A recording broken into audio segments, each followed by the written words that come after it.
It is my honor to address you at the milestone event celebrating 30 years of membership of the Republic of North Macedonia to the United Nations. I'm also very pleased to be with you here at the United Nations tonight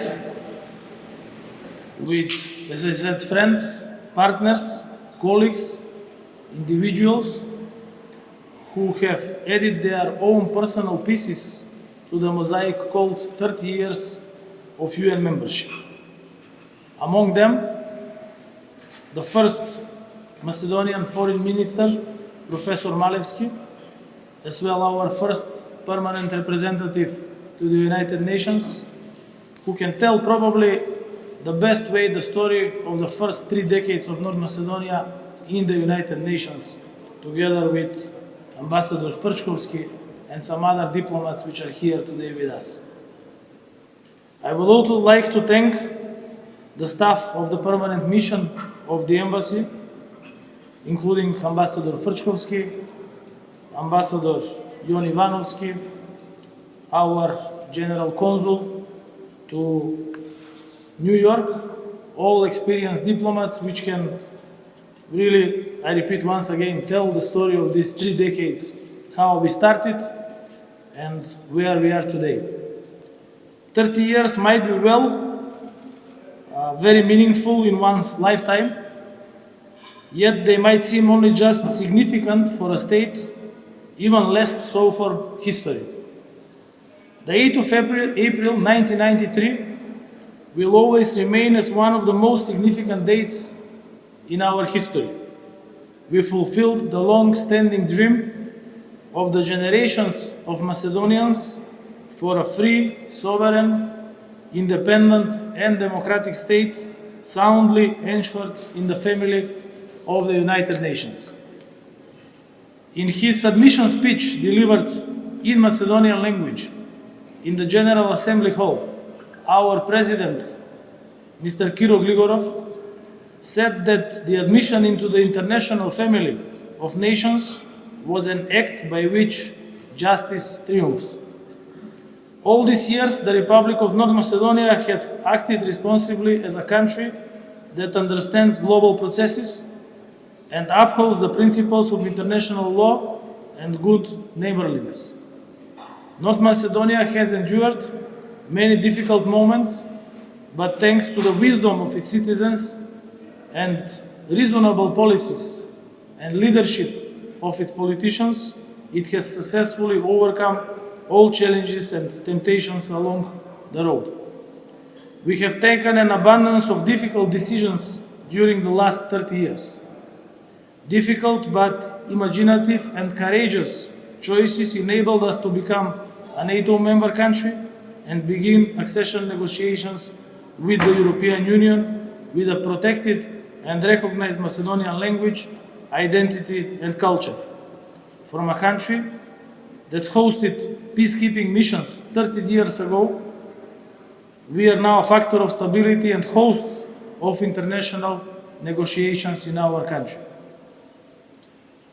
This has been done because we built on the experience and leadership and the vision of the politicians and diplomats which I mentioned previously. Today with us, we have the younger generations of ministers and diplomats. Minister Osmani, who showed a great level of concentration and knowledge during our negotiations with the European Union and neighboring Bulgaria during last year.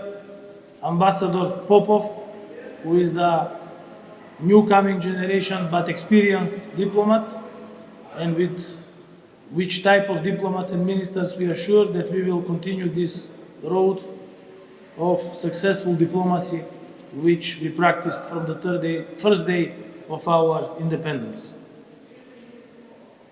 The signed Ohrid and Prespa agreement, as well as the good neighborhood agreement, are a confirmation of the permanent commitment to pave the way for the current and future development of the country through open dialogue.